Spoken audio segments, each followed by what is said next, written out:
National Marine Aquarium in Plymouth, where we've got something very exciting for you guys today. It's your chance to ask our marine biologists anything you want. But before we go through and find members of our team, I just want to say a massive thank you to everyone who has already donated and just for your generally kind words and support while we've been closed. It really means a lot to us. If you would like to donate, please only use the link provided by us in the description, not any of the links in the comment section. But if you can't donate, that's okay too. Please just like and share our Facebook page. So let's head on through and see who we can find.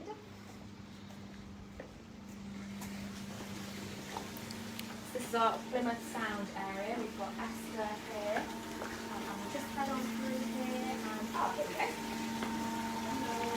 So this is Andrew. Andrew's one of our biologists here. Andrew, what are you doing? So I'm feeding our different kinds of plankton mixes that we've had today. So the one that I've got here is a plankton mix that we make up from frozen planktons. That's made of something that we call red plankton, green plankton, and invertebrate feed. So that's all frozen stuff, and then we defrost it when we need it. And then I just squirt in how much I know these guys need. And I go into our lovely plumose anemones here. And these food's going in because I just gave them a bit of Artemia, so they're just picking it up with those lovely feathery arms they've got. The other bits that I just put in there is Artemia, which is this stuff here. So Artemia we actually hatch out on site here, which is really cool. If you ever kept sea monkeys as a kid, it's basically just baby ones of those, but they're less than 24 hours old, and that's what these guys are. So that's both different types of plankton. So for anyone that doesn't know, plankton is basically just anything that can't swim against a current. So it can be really teeny tiny, like these guys in here, but also jellyfish are technically plankton as well because they just sort of drift around. So are you just going to kind of making your way through feeding this to all of the little small animals that we've got in here? Yeah, so it will go to our filter feeders, but also I have a couple of shrimps who like to eat that as well. Oh, cool. Let's go have a look at those. So we've got some larger prawns in here, and then some shrimpies that live in its pond. I think that's more than a couple of shrimp there, Andrew. You seem to be doing quite well with those guys. So if you guys at home have any questions for Andrew, please post them in the comments and we will have a little look and see what you guys want to know.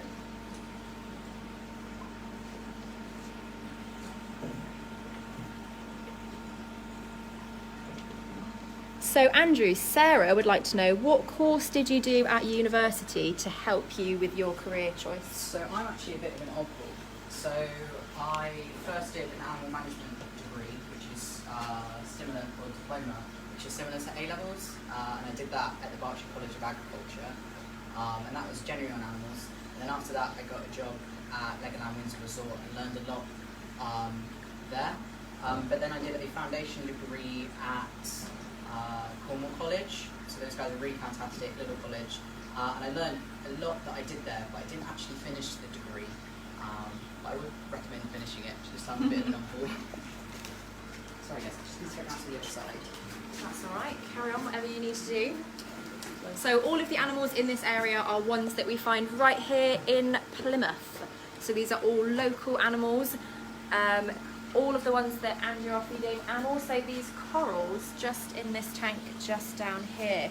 So these are pink sea fans, which are a type of coral that we get right here in Plymouth. So we're really, really lucky. And they are found a little bit deeper down. And sometimes you find them washing up on the beach. Somebody wants to be a marine biologist specialising in whales. Amazing. Andrew, do you enjoy your job? A few people asking. Do you like your job? Yeah? Love it. What's your favourite part? Probably say naming animals. Naming I like animals? That. I like Nice. getting to know the different animals, but it's just, the job in general is really enjoyable. I wouldn't really say there's something that I particularly hate. Andrew, you are also the person that does some of the illustrations for us that we've posted online, is that right? So is that something that you like to do in your spare time as well? Yeah, I do like drawing. I think it's lots of fun. I think it's a lot more fun when you get to draw the animals that you know. So when I did the drawings, I tried to put the personalities behind the animals that we've got. So trying to get the Cooper, which is our hump-headed wrasse from the great barrier reef tank that we've got. He's quite shy and a bit dorky. He looks very, very majestic, but when you know him in person, look at that. And then just put across that our grouper that we've got in there, Samson. He's a bit of a grump, so just kind of put that across as well. It's quite fun. Draw a big frown on his face. Yeah, pretty much. He's got a pretty big mouth. Is there anything that you don't like as much about your job? Any kind of gross jobs that you have to do while you're here that you wish you didn't? Cleaning the protein skimmers. I mean, some, you know, you can get them to spray and clean them, but other ones, not so much. And that just collects up all the protein that's in the water, which does include fish poo. So it's not my favourite one, but mostly our filters deal with that, and I don't have to get my hands too often. Well, that's good. So if anyone's ever been to the beach after a storm and you get all of that kind of weird, gross foam along the edge of the water, that's basically the same stuff that Andrew's talking about in the protein skimmer. So it's not very nice. Wouldn't recommend touching it.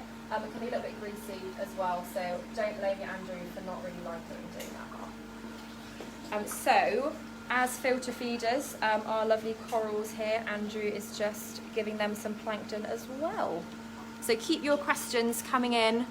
How much do you get to interact, or how much time do you get to interact with the animals? So do you spend most of your day back here with them?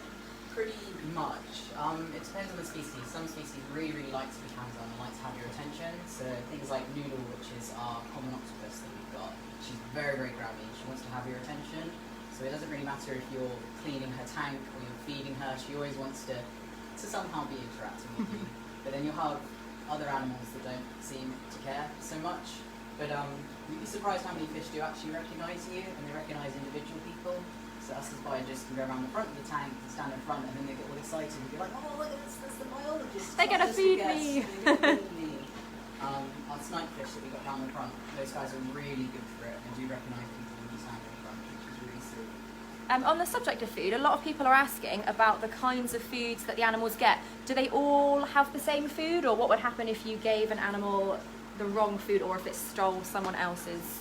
Is that quite common? So it does depend, again, on the species. So stuff like this, my algae that I'm feeding, that's live algae that's grown by Jess down in our hatchery, which is really awesome. She grows that out for us.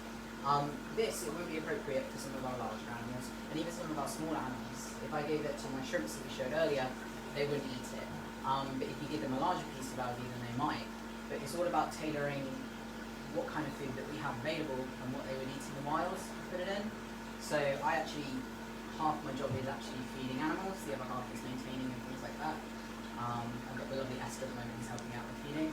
So in the morning we'll come in and we'll do our plankton feeds. I'll also do a bottle feed for slightly larger animals, and then I do what's called a chunk feed, which is things like squid chunks that we cut to size and feed that to the animals, as well as lots of other different things like prawns and live food for some animals. It all really depends. So just keep your questions coming in. Lots of you guys saying that you want to be marine biologists, which is fantastic to hear. Andrew, have you got any advice for anyone that maybe is thinking about going into marine biology? I'm probably not really the best person to ask, but what I'd say is passion and keeping it up.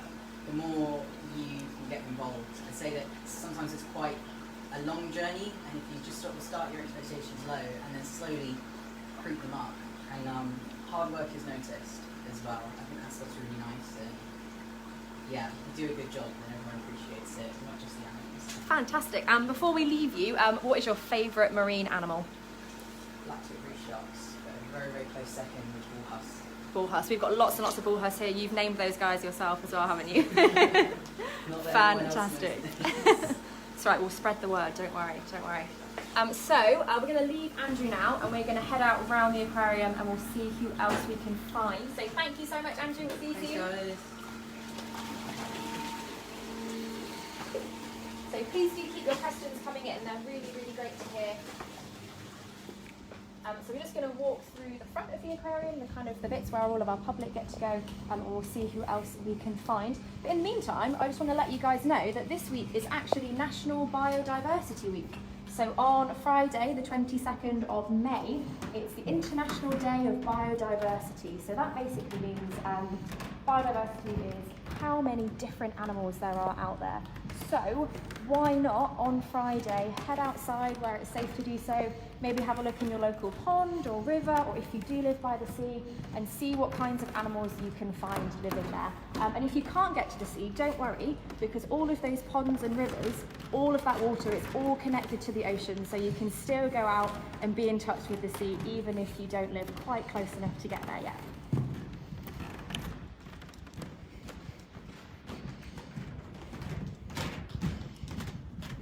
So we're just going to head through past some more of our local animals. Oh my goodness, our little octopus is just on the glass there. That's Inky.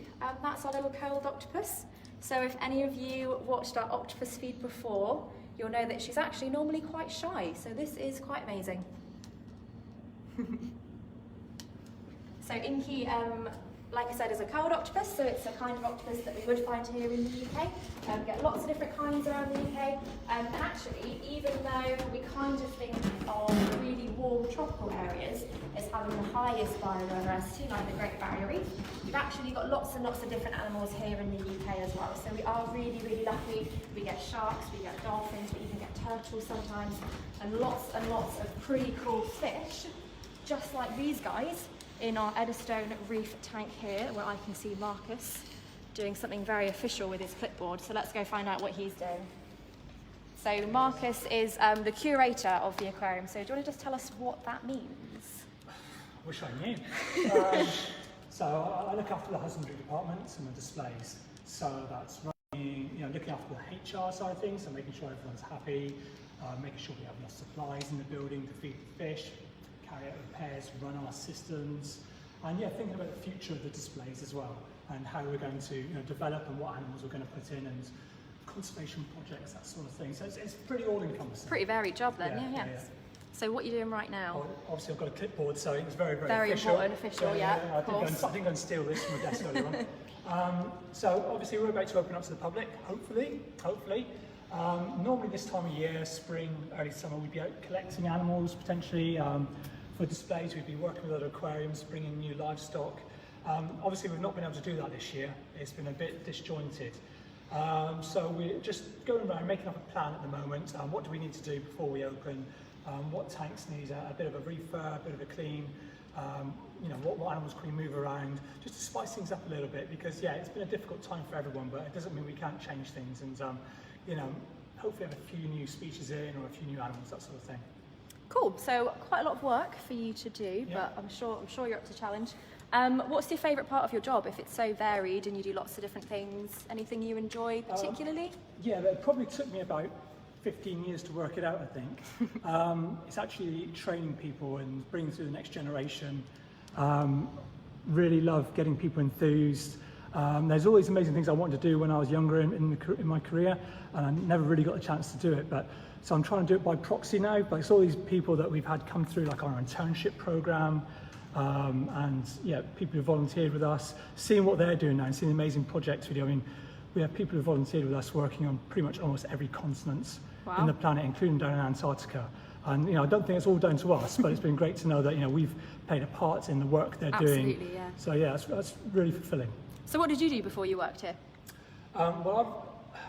Lots of things. Really mostly to do with fish. So my background is fish farming. So I've got a degree in aquaculture. So I worked on trout farms, salmon farms, and lots of other bits and pieces. But I wasn't too keen on the waking up at 1 o'clock in the middle of the night, loading fish onto lorries, the water freezing around your feet, that sort of thing. So as I was going through my degree, this aquarium happened to open in 1998. Show my age here. But I live locally. I grew up around Plymouth. So I came and did work experience here, and I thought, that's not bad, indoors. And, warmer. 9 to 5 sort of thing. So I started work here I volunteered here for, on and off through my course. About 1999 I started. Then started working in 2002. Spent a few years here, went abroad, worked in a couple of the aquariums, and then came back here about 10 years ago. Oh, so how long have you been the curator? Did you do a different role here before that? Yes, I've worked my way up, so I've been to biologist, senior biologist, assistant curator. So curator title's a recent thing in the last few months. It's always learning. always more to learn. Yeah. So we've spoken to Andrew, whose background is a little bit different from yours. So is it fair to say, a lot of people are asking, do you need a specific qualification to do this? But is it fair to say that no, you don't need a specific qualification? And don't get me wrong, I'm not going to knock marine biology because it's an amazing background to have and it shows you've got a passion, but that's not essential for this sort of job. Personally, I'd rather have the right person and then train them. Yeah, So to speak. But my background says fish farming, so when I first came here, I didn't even know what a hermit crab was. I had to ask someone. It's quite embarrassing, really. But it gave me the skills to run a system and look after the fish. And again, there are lots of different things. You don't necessarily need to be a marine geek or a fish geek. It helps, but no, it's you can always be taught. You can always learn. I think it's I did hear what Andrew was saying, but it's having the passion for it, really, I think. Yeah, definitely. And there's definitely a lot of stuff to learn on this kind of job because it changes all the time, right? With all the different animals, it's never the same on any 2 days. I don't. It's always changing. I mean, I think when I first started here, so I know the date, it was 1st of July 2002, that afternoon, I was like, don't know what to do now. And I think that was the last time that ever happened. I've never had that again. So that it's always different. We plan as much as we can, but we're working with lots and lots of live animals here, so it has to be very reactive. So there's always something going on that we need to deal with. There's always problem solving. It can get a bit tiresome at times, but then you stop and think about what you're doing and what you're working with. For example, if I've had a bad day in the office, which is where I spend most of my time now, and I'll go into a dive, and then I'll be in the tank with the sand tigers and the naughty turtle, and I think this isn't bad. Could be worse. Yeah, could be worse. Yeah. What's your favourite animal here? I think it's got to be Denzel the boarfish. He's kind of my baby, although someone might argue with that. But I've always wanted boarfish here. Really, really difficult to get hold of because you don't really find them in the shallows. And then we found out, I think it's 2014, and a fisherman caught one locally, brought it in, just inside the breakwater actually. Unfortunately, it had a buoyancy problem, so it was positively buoyant upside down on the surface. So we actually popped it in a bucket and we sank it down into a tank and we gave it a recompression treatment, similar that you'd give a diver has the bend. So we put them back under pressure, and that solved the problem. We had to save his life, but he's awesome as Denzel. And as the curator, I'm sure you've got lots and lots of kind of massive dreams for what you'd love for the aquarium. So if you had unlimited resources, unlimited space, unlimited money, what would your dream aquarium animal be? If you could have any animal in the world? That's a difficult question. It is. I mean, there's different. I haven't gone into a really long, boring answer, really. But no, I mean, I think things like live corals, showing, giving a true window onto nature, showing a true representation of a natural habitat. So having a big, amazing live coral reef would be absolutely awesome here. I mean, it's something we're looking to try and do and work on, but it takes time and it takes money and what have you. But that's probably something I'd like to do. I mean, the other thing, I'll go off a little bit of a tangent, it'd be to be completely self-sustainable. We have to put our hands up. Aquariums and zoos, they do take some animals from the wild. To be able to get rid of that and be truly sustainable, that would be awesome. That would be amazing, wouldn't it? Yeah, much easier as well for us. Jessica would like to know, how often do you get to dive with the animals? Well, generally, I mean, if we were open normally, we'd be diving most days. There'd be a dive team going. I mean, all the biologists, most of the divers are all divers, all trained up. So generally, we might do 1 or 2 dives each a week. Cool. Will, aged 10, would like to know, what's the most interesting place that you've been as a marine biologist? It's probably going to be an aquarium, and it's going to be Monterey Bay Aquarium over in the States. It's probably the only aquarium I've walked into and just stopped and gone, wow.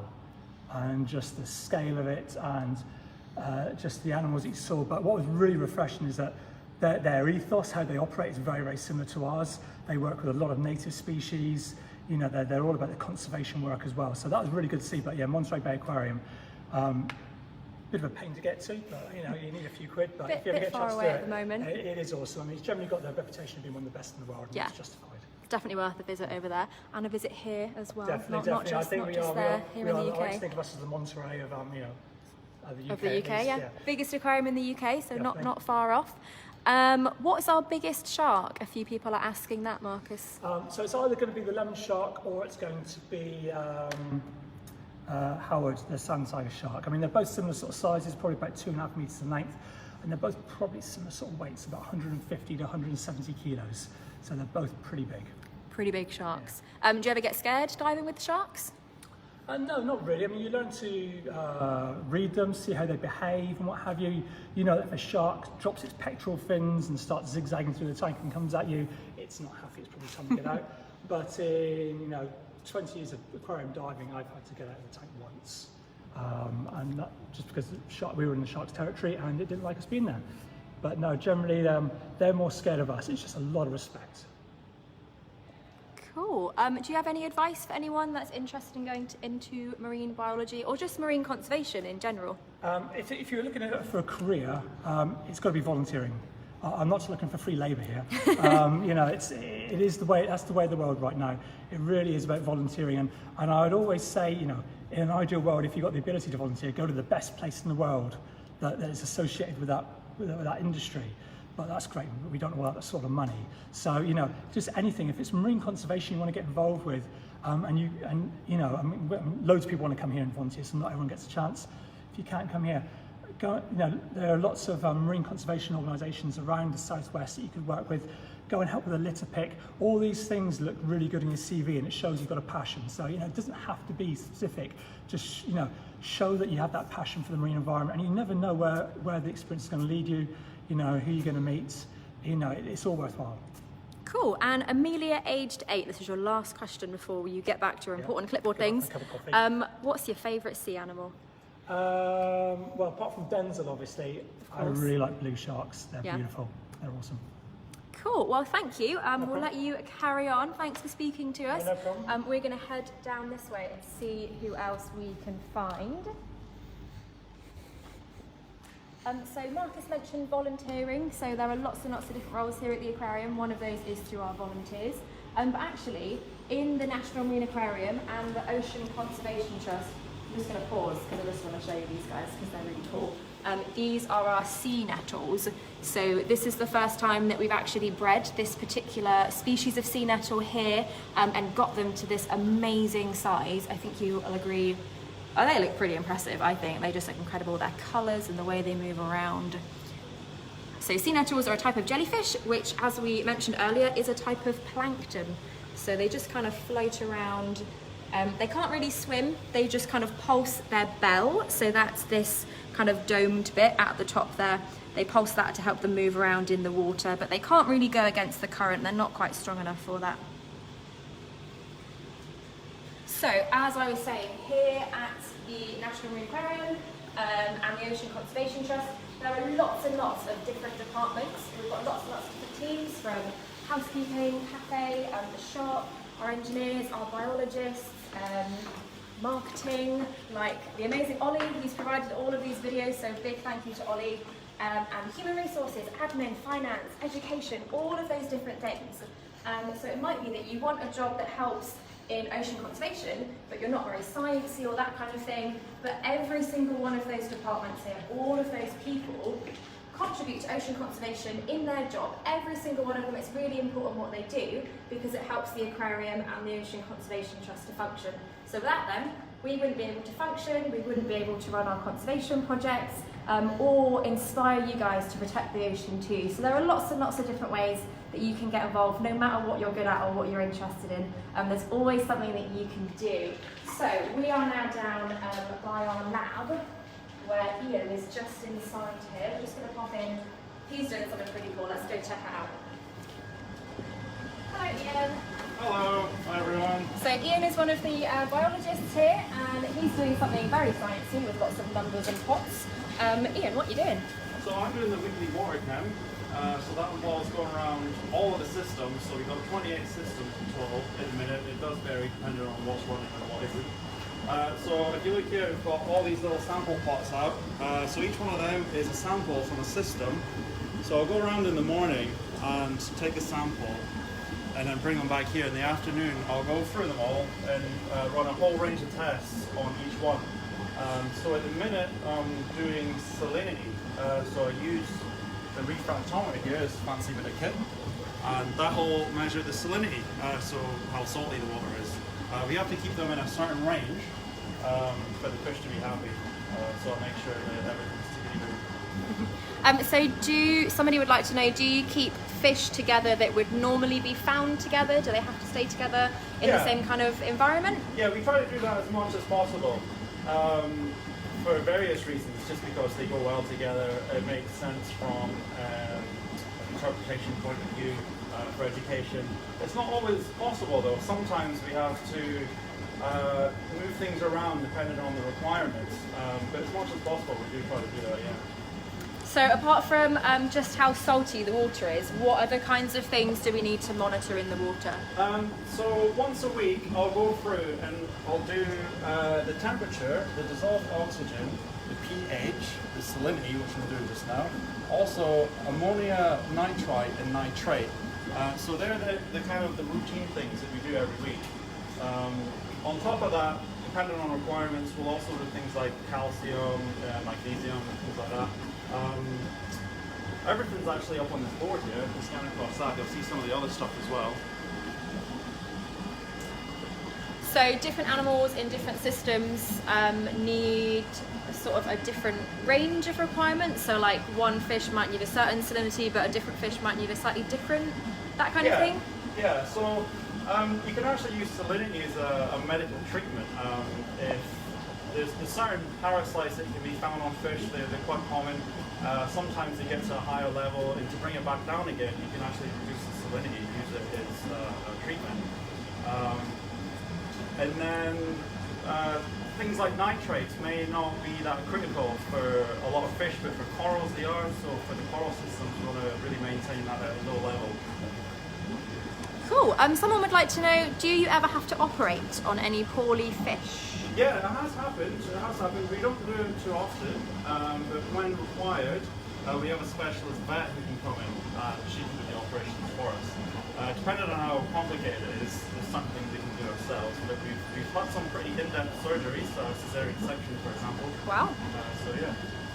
Harry and Eliza, aged 8 and 4, would like to know, is there a certain university that you think is really good for marine biology? Oh, I recommend our local university, Plymouth. Yeah, of course. It's well known for its marine biology, and a lot of people who work here have been through Plymouth University. Mm-hmm. Myself, I actually went to Bangor Uni in North Wales, which is also really well known for marine biology. So what did you do before you worked here, like between university and working here? I had a bit of a career shift, so I did marine biology at university, but then afterwards I went into environmental consultancy. I did lots of ornithology, so looking at birds. I did a lot of seabird work, and I wanted to kind of go back to my roots, which was marine biology. It's what I really liked when I was younger, and so I came here and I started as a volunteer. We've got a pretty good volunteer program, so that's how I kind of made that shift back into pure sort of marine biology. Someone wants to know, how do you change the salinity of water? Is it as straightforward as just chucking in some more salt, or what kind of stuff do you use? So at the minute we've got an issue with the weather because it's quite sunny and we haven't had any rain for a while. So that causes a lot of evaporation, and the salinity in our tanks can actually go up as the water is evaporating out, the salt stays behind. So it's fairly straightforward to fix. We just add fresh water. It can be quite difficult for the really big systems. So our ocean tank, which is 2.5 million litres, it takes quite a bit of fresh water to keep the salinity down. And the converse can happen as well. So during winter there can be a lot of rain, and we're quite close to 2 rivers here. We actually take our salt water in from the sea outside, but being close to 2 rivers, it does mean that if there's heavy rainfall, the salinity can come down quite a bit. So then we've got the opposite problem. We have to bring it back up, so we have to add salt. Leah, aged 8, wants to know, does it take a fish a long time to settle into the aquarium? It can do, yeah. Some fish quicker than others. If they're quite a bold sort of fish, like a lot of our like jacks and groupers and those sort of guys, they'll settle in really quickly. But other fish, you've got to be a bit more careful and delicate with it. I mean, you've got to acclimate them to the water, so that's a physiological issue to do with the chemistry. But also in terms of the behaviour, you've got to consider that as well. So a few people have got some really good questions going back to the surgeries. Fish obviously live in water. Yeah. So how do you operate on a fish? Is it out of the water or in the water or that kind of Yeah, thing? so depending on what it is, if it's going to be a really quick operation, it can survive out of water for a certain length of time. It's not ideal, so we can actually kind of rig up a life support system where we use a hose and a pump and maintain a flow of oxygenated tank water, the same water that they'd be swimming around in.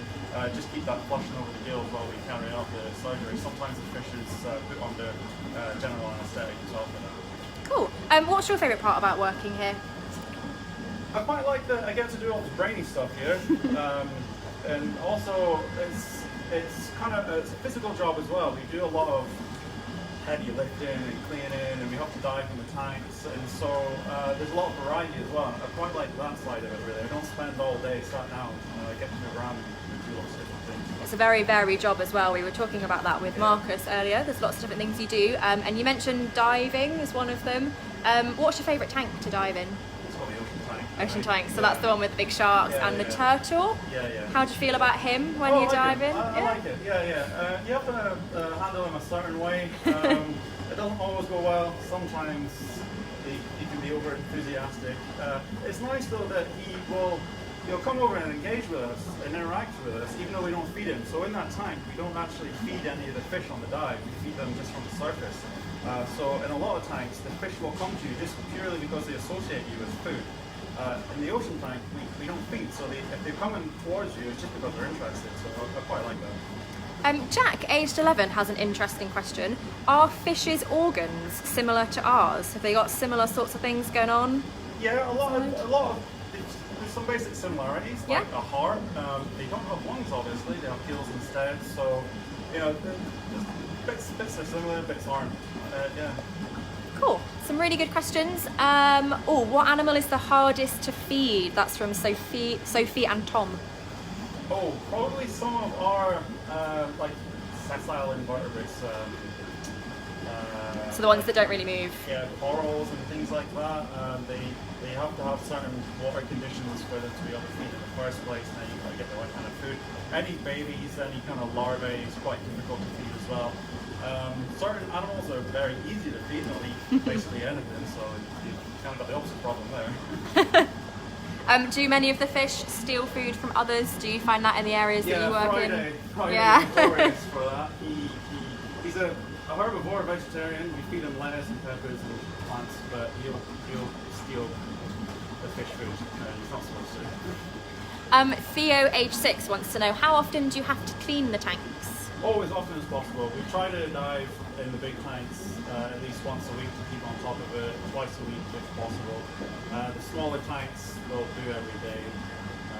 Depends on various things like how much light they get and that sort of stuff. Someone has an interesting question about when you work here, do you have to specialise in a certain type of animal or a certain area, or is it quite flexible and you all kind of share the jobs and the different animals We around? kind of settle into our own sections which involve certain animals, so you kind of naturally fall into looking after certain things, but we don't really, we can switch to a different section if required and start looking after those animals as well, but we generally do focus on a certain group of tanks.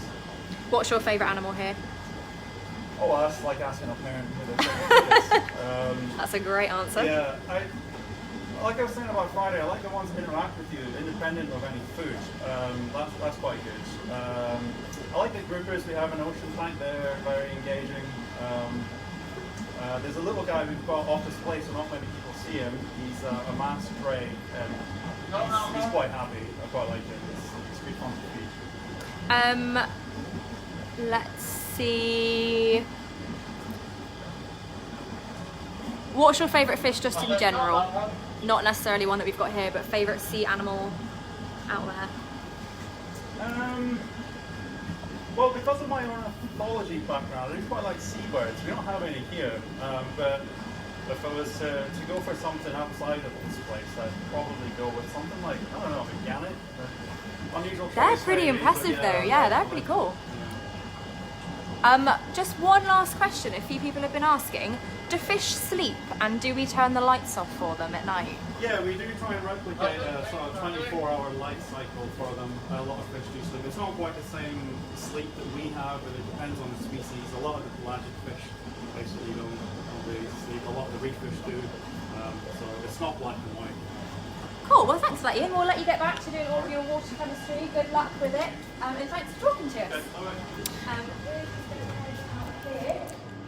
So this area is just underneath that big tank that Ian was just talking about that he likes to dive in. Emily, you are a marine biologist as well, is that right? I am, yeah. So normally when we're open, the main part of my job is actually to talk to you guys anyway. So I work in our conservation education department, so doing all of the shows and the talks and the activities that we run here, basically to just get you guys to love the ocean as much as we do, and then hopefully you guys at home will do things to protect it and help us out and come here and visit us more, and just generally love the ocean. That's what we really, really want. And what did you do at university? So I did zoology as my undergraduate. I did that at the University of Exeter, but they've got a really nice campus in Cornwall right by the sea. And then after that I did a Master's by Research, which is basically, it's really, really fun.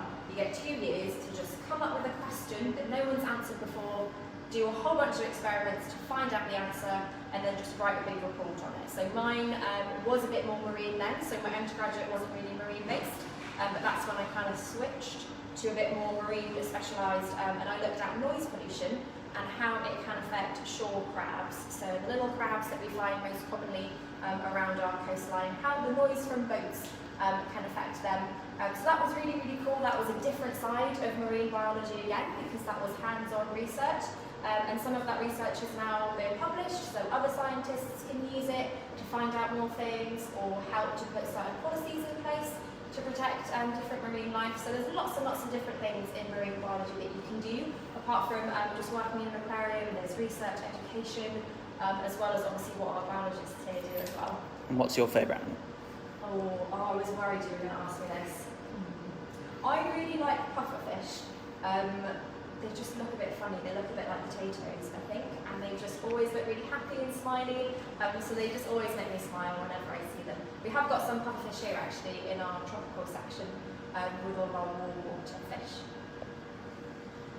So thank you guys again for joining us. Your questions have been fantastic as always, but it's not just us that are marine biologists here. You guys can be marine biologists at home. So every single thing that we do at home in our daily lives, it all has an impact on the ocean, from the things that we eat, the things that we buy, how we get to work or school. All of those things have a really big impact, and we want our impact to be as positive as possible. So we really want you guys to think ocean, think about the sea when you're making those decisions, and make the best possible choices at home to help all of our lovely animals and the ocean around the world. So you can be marine biologists too, and really, really help us out with that. So thank you. Let us know if you do anything like that already. Maybe you recycle or use less plastic, anything like that. Let us know what you're up to. We'd love to know how you're helping us take care of our oceans. Thanks again for all of your donations. If you would like to donate, please just use the link posted in the description. Only a link posted by us, not any other ones that might be in the comment section. If you can't donate, please just like and share our Facebook page. We'd really, really appreciate it, and hopefully we can see you soon.